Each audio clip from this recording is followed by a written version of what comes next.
the Johnson Wax Program with Fibber McGee and Molly.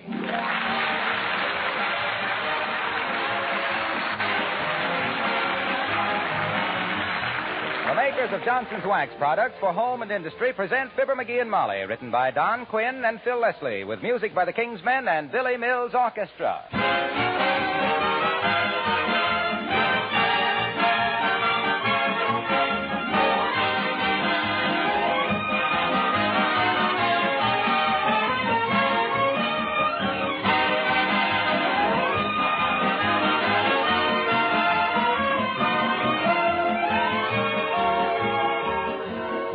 What two things are you most anxious to have in your home? Aren't they beauty and cleanliness? Well, think for a moment how easily and inexpensively you can have both beauty and cleanliness just with an occasional application of genuine Johnson's Wax to your floors, furniture, and woodwork. A rich, mellow, polished wax surface is a thing of beauty in itself. The wax brings out the grain and beauty of the wood. It adds a soft luster to leather, linoleum, and metal surfaces. And, of course, this tough wax film protects these surfaces against wear, dirt, and moisture. Dust and dirt do not adhere readily to a wax-polished surface. So cleaning is not only easier, but a waxed home is actually cleaner and more sanitary. Johnson's Wax is of the very finest quality and long-wearing. The cost is really very little. So why not practice protective housekeeping in your home with genuine Johnson's Wax? Dealers everywhere carry it.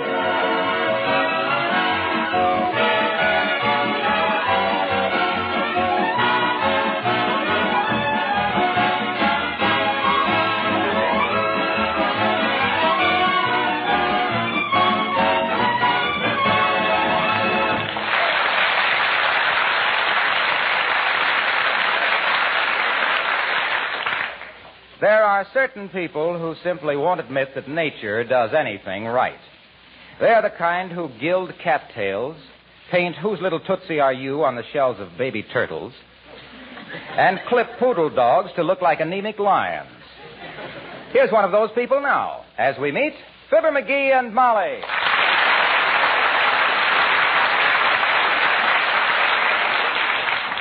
Hey, Fred, how much you charge me to paint this Christmas tree white? Why do you want it white, McGee? What do you mean, why do I want it white? You got 100 trees in this lot you've painted white. Yeah, and I think they're horrible. What? Some people like them that way. Never mind the artistic comment, Fred. How much? $10. $10? To spray a little white paint on this half-pint tree? Who do you think you are, Rembrandt? Looky here. Maybe you didn't understand, Fritz. I want this tree painted white, not gold-plated. $10. You're a pirate, and I'll bet you've made $200 already today. You're a cheapskate, and I've made $340. You're a robber, and you want to sell a half interest in this joint? You're a stoop, and I wouldn't sell my own mother a half interest. You're a low-down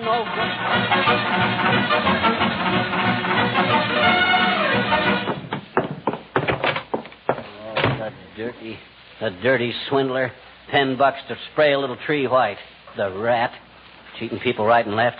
Making $400 a day. The chiseler. I don't know whether to report him to the OPA or make him a better offer for a half interest. Low-down chiseler. What's the matter, McGee? This time. It's that guy, Fred Corrigan, that runs the Christmas tree lot at 14th and Oak. That dirty pine broker. Wanted to charge me $10 to paint our Christmas tree white. Well, that does seem a little high, dearie. But think of the work there is to it. Putting all those needles back on after the paint dries.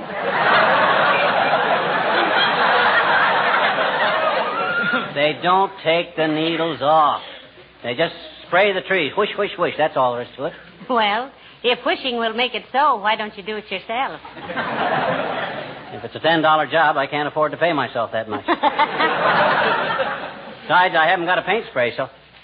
Hey, haven't we got a paint spray attachment on the vacuum cleaner? Oh, dear. Oh, my gosh, I can have that tree painted white before you can say, don't it look awful? Now, McGee, please, I realize we need the house painted, but not on the inside. Let's leave the tree green. Oh, you'll love a white one, Snooky. It's the modern thing. Nobody uses green trees anymore. They're outmoded. You don't say. Well, tell me, Salvador. What color snow are people using this year? Chartreuse? No kidding, Molly. White Christmas trees are all the rage. Everybody. They must be. They throw me into one. Now, look, sweetheart, just put the tree up and trim it. I love a green Christmas tree. Don't you, Alice? Don't I what, Mrs. McGee? Look, Molly, I'll put it up to Alice fair and square. and let her give an opinion. Here's the proposition, kid. If you were going to have a Christmas tree, which would you rather have? A dusty, drab, dirty old green one or a bright, snappy, glistening white one? Which, Alice? Mistletoe. Mistletoe. What an answer. Well, jeepers, don't you like to hang up a little bouquet of mistletoe, Mr. McGee? Oh, he's too shy, Alice. I am not shy. What good is mistletoe? Catch somebody under it, and it's either somebody you can kiss anyway, like your wife, or you get a slap in the chops before you can point up to it. Mistletoe, bah. That's just poison ivy with berries. Well, we'll put some up, Alice, and you'll see who manages to spend most of his time loitering around beneath it. Yeah. But honestly now, dear, do you like a white Christmas tree? Well, I like them all, Mrs. McGee. I don't care if they're purple. Gertrude always has a white one, though, and she likes them. Who's Gertrude? We know her. Oh, she's the boy who always rides past here in the cream-colored Cadillac and honks his horn, sister.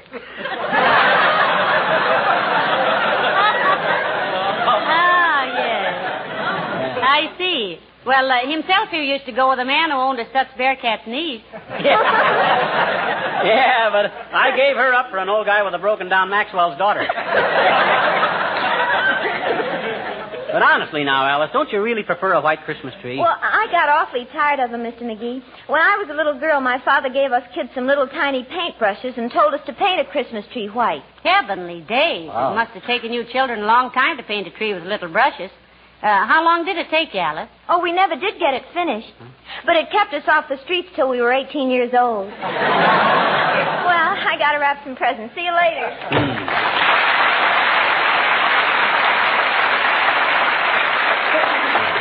Bright kid.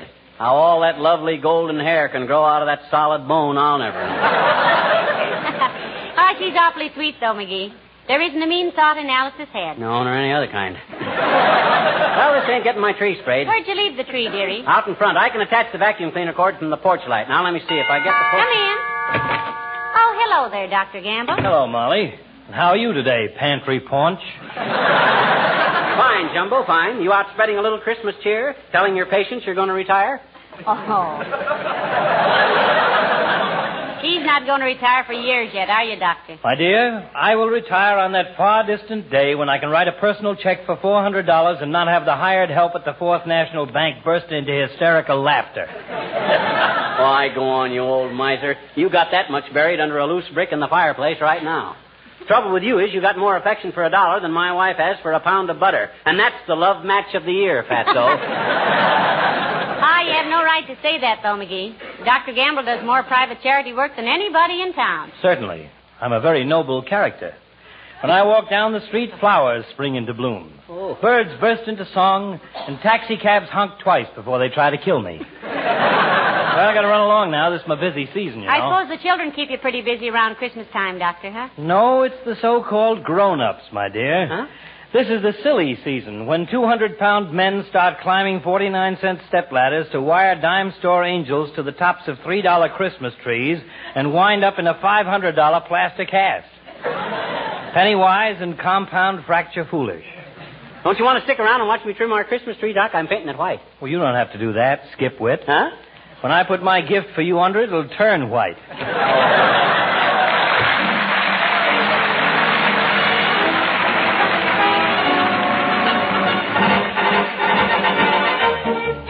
Billy Mills and the orchestra and the parade of the wooden soldiers.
Ah, that doggone thing. There it goes again. Clogs up like a sentimental woman at a sad movie. What seems to be the matter, dearie? This paint spray goes along all right for a minute, then it chokes up. And when it comes loose again, it throws a blob of paint that'd knock IQ out of the balcony. Well, pound it on the porch steps.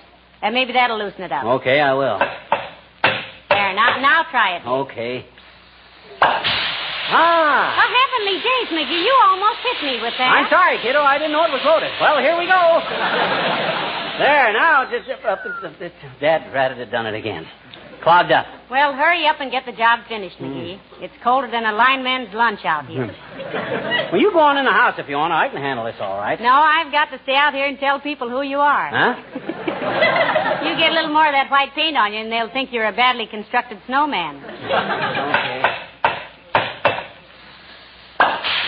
That does it. Now, I'll have this tree sprayed before you can Watch say... your aim, dearie. Huh? No, you better shut it off. Here comes Mrs. Carstairs. Oh. Hello there, Mrs. Carstairs. Won't you come in the house and have a slug of tea? No, thank you, my dear. I'm just out walking my Pekingese and must hurry along. What Pekingese, Carsty? I don't see him. Oh, it was too cold for him to come along, Mr. McGee.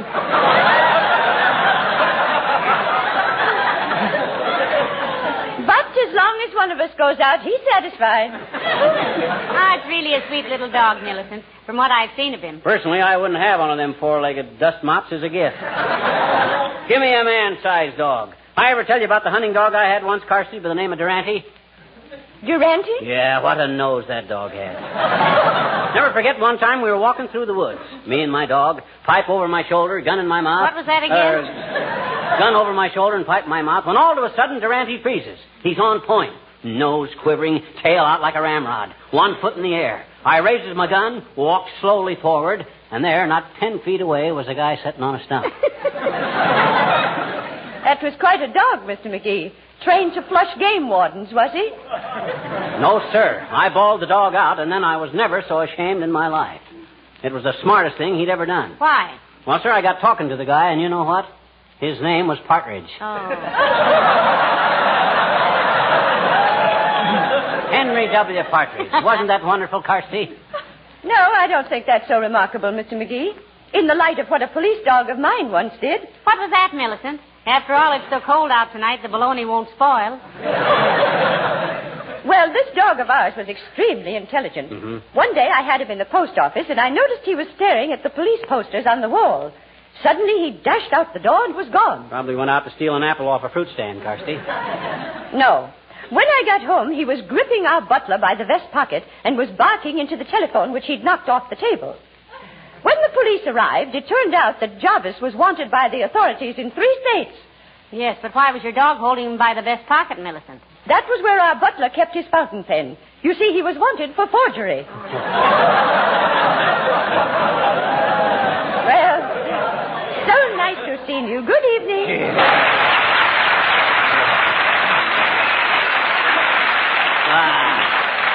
Who does she think she's kidding? I don't believe a word of that stuff.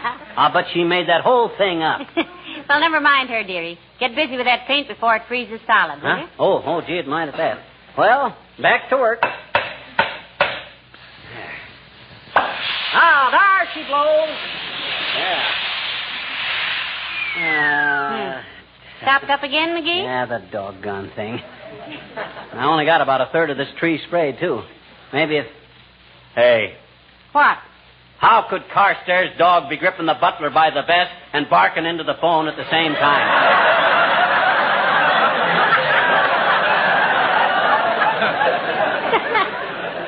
Why, she didn't say he was gripping the butler with his teeth, dearie. Huh? You know, after all, a dog as smart as that could hold him down with one hind paw, dial the police station with the other, and use his front feet to take fingerprints.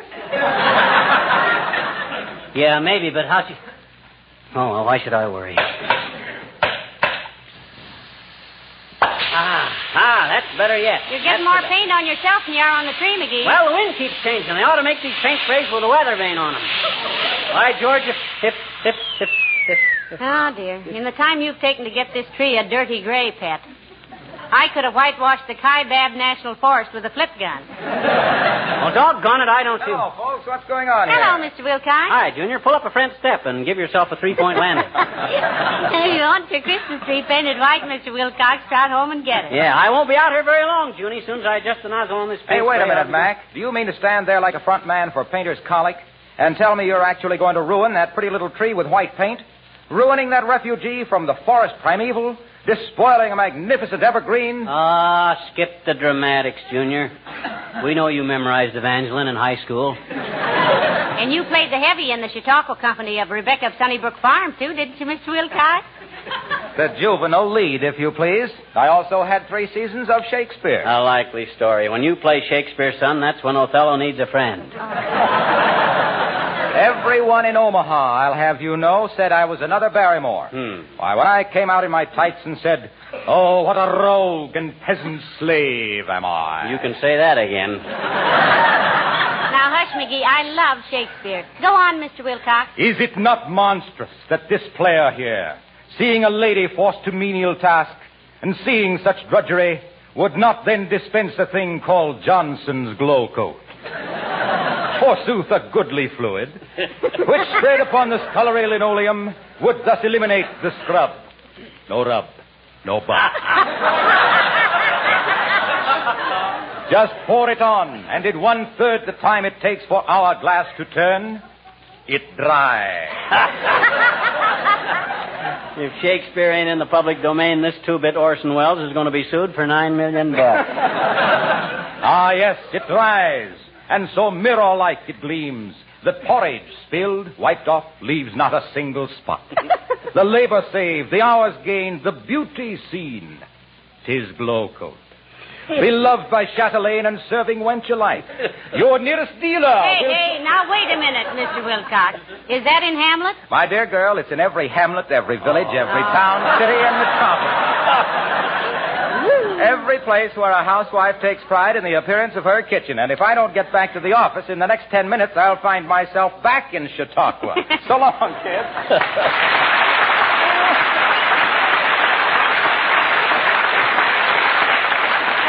There goes the biggest ham I've seen since Blue Boy went to the state fair. He better be careful or he'll wind up on a platter with an apple in his mouth. Now, but this ain't getting my tree sprayed. Well, hurry up. You almost got it done now. Yeah. Let's see. I get her all loosened up good. Ah, there she goes. Ah, this is the best it's been yet. Yeah. Look how white the tree is getting, Molly. There's one question I'd like to ask you, McGee. Are you sure Don't bother me now, kiddo. I'm doing too good. Hot dog. Ain't that getting beautiful? I finally got this spray gun working perfect.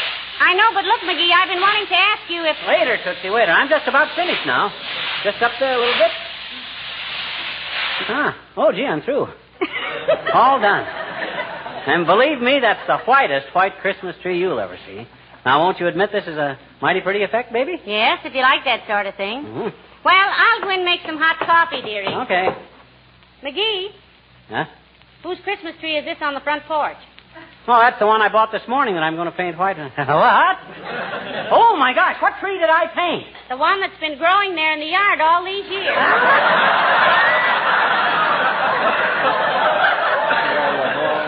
Bring in the vacuum cleaner when you come. Of all that dead. If I ain't the dumbest bloke that ever drew breath. A wise guy. A know-it-all. Can't tell one tree from another, one that's growing and one that ain't. I'm a saphead. I'm a brainless, incompetent, ham-handed butterfingers. If I wasn't so stupid, I'd never let me sit here and insult myself like this. Dad rat the dad. Hi, mister. What's the matter? I know that voice. Is that you, Teeny? Sure is, I betcha. What you sitting there with your head in your hands for, mister? Got a headache? Want me to get you an aspirin, Want me to, No, thanks, sis. Medicine won't touch the kind of headache I got. I just busted my ego in 4 places. Gee, I'm sorry, mister. Yeah. Oh, boy. Who did that? Huh? Who did what? Who painted that tree white? Gee, is that ever beautiful? Yeah, but that ain't the one And it's growing right there in your yard. Yeah, you see, I got a little confused. And I Oh, thought Mr. McGee, you're wonderful. Huh? I am? You're the nicest man in town, I bet you. You put your Christmas tree right out in the front yard where everybody can share it with you, didn't you? Well, I didn't exactly. Gee, all the kids in the neighborhood are going to love you for this, mister. Boy, I can hardly wait till you get it all lighted up. You can't, eh? Hmm? I says you can't, eh? Can't what? You can't wait till I get it all lighted up. Gee, neither can I. And you know what, mister? What? When it's growing in the ground like that, it can't wobble and fall over either. Our Christmas tree at home is always wobbly. Yeah, lots of people make that mistake, sis. They don't stop to think if they were a tree and got all lit up and then came into a warm room, they'd wobble a little too.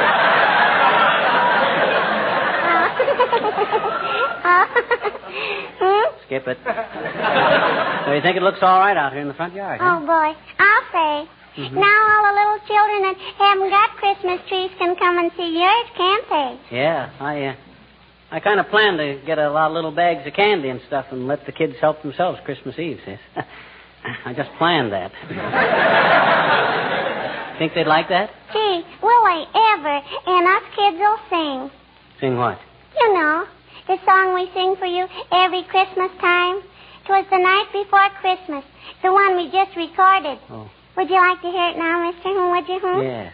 Yes, I believe I would, sis. Okay. Hey, Kenny, Johnny, Buddy, Randy, come here. He wants to hear it, all right.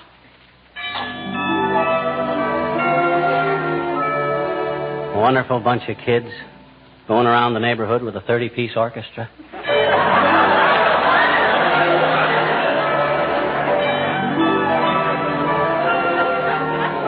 Was the night before Christmas and all through the house not a creature was stirring, not even a mouse. The stockings were hung by the chimney with care, in hope that St. Nicholas soon would be there. The children were nestled all warm in their wee little bed, while visions of sugar plums danced in their wee little heads. Mama in her kerchief and I in my cap had just settled down for a long winter's night.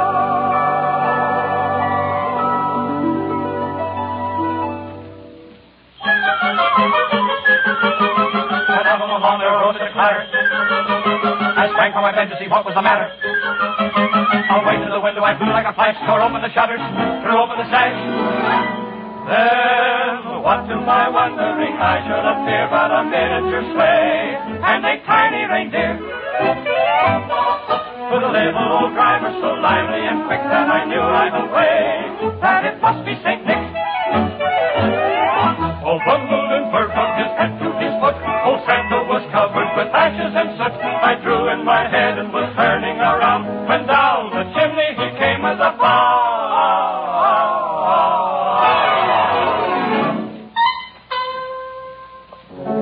His eyes, how they twinkled. His dimples, how merry. His cheeks were like roses. His nose like a cherry. His droll little mouth was drawn up like a bow.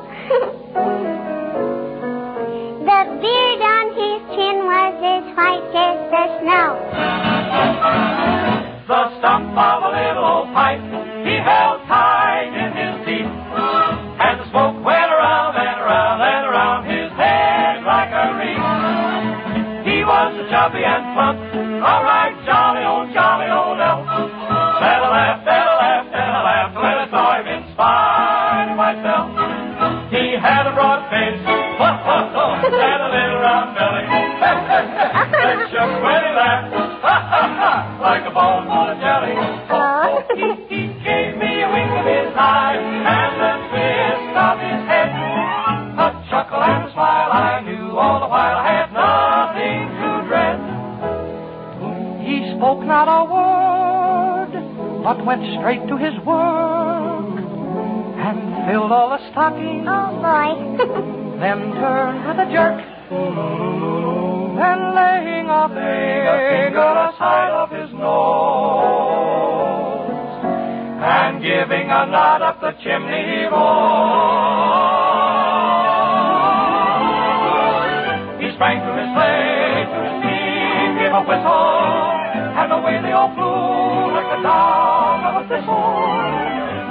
him exclaim as he drove out of sight. Merry Christmas to all, and to all,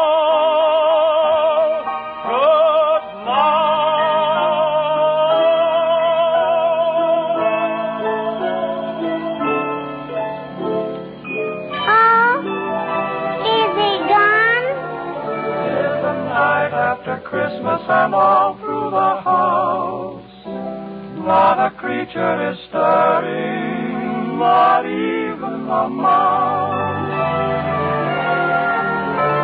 The presents are scattered and broken, I fear, and St. Nicholas won't come again for a year. The children are nestled all warm in their wee little beds, while memories of sugar plums dance in their wee little heads. Mama in her kerchief and I in my cap are settled at last for a long